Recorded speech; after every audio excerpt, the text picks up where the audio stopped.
लालू यादव ने निकाल दिया अपने बेटे को पार्टी से 6 साल के लिए और परिवार से भी। किस बेटे को निकाल दिया?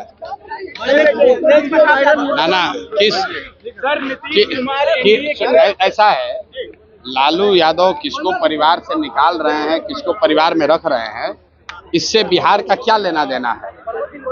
लालू यादव ने क्या कहा है कि कोई यादव समाज का काबिल आदमी है उसको हम नेता बना देंगे?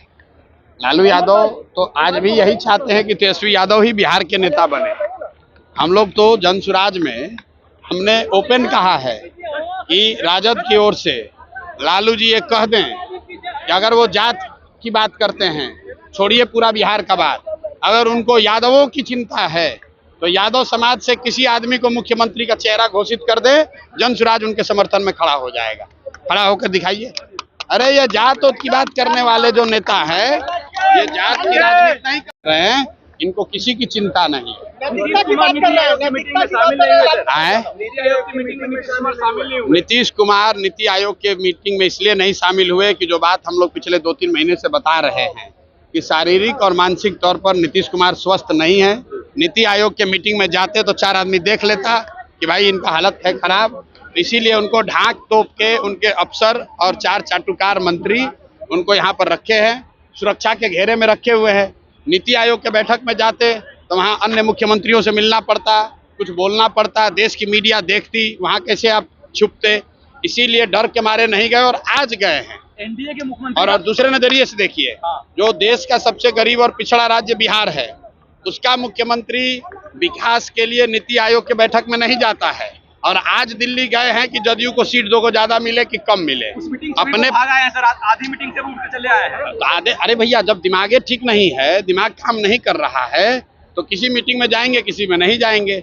लेकिन जो समझने वाली बात है कि नीति आयोग बिहार के विकास के मुद्दे के लिए बैठक थी, देश भर के मुख्यमंत्री जमा हुए थे, तो वहां पर न जाना चाहिए। प्राइवेट मीटिंग में आप जाइए चाहे न जाइए, उसका क्या फायदा? आपको लगता है सर इसके बाद भी बीजेपी उनको चेहरा मानेगी? बीजेपी उनको चेहरा बनाकर चुनाव तक रखना ही रखना है बीजेपी को, क्योंकि जानता है कि न रखेंगे तो भाग के उधर चले जाएंगे। और 12 सांसदों का समर्थन भी दिल्ली में है। आप बताइए, बिहार के किसी सामान्य परिवार का बच्चा अगर उसको सिपाही बनना है तो उसको फिजिकल टेस्ट देना है, अगर उसको शिक्षक बनना है तो उसको मेडिकल टेस्ट देना है। लेकिन बिहार के मुखिया को न शारीरिक जांच है न मानसिक जांच है। ये आदमी को अपना नाम याद नहीं रह रहा है। किसी महिला को स्टेज पर पकड़ लिया, किसी राष्ट्रीय गान हो रहा है उसमें थपड़ी बजाने लगा, किसी आदमी को मान लीजिए कि उसका शोक में गए हैं वहां पर गाना गा रहे हैं।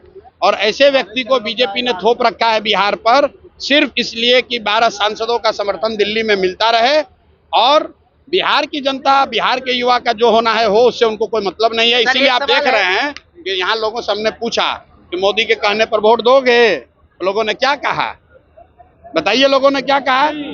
एक लोग ने कहा नहीं देंगे। छुट्टी हो रहा है तो भैया आप छुट्टी हो रहा है कि नहीं, आप जाके लोगों से पूछिए। क्या चुनाव के बाद क्या होगा? नवंबर में बिहार का निजाम बदलने वाला है, नया व्यक्ति मुख्यमंत्री बनने वाला है। बहुत बहुत धन्यवाद।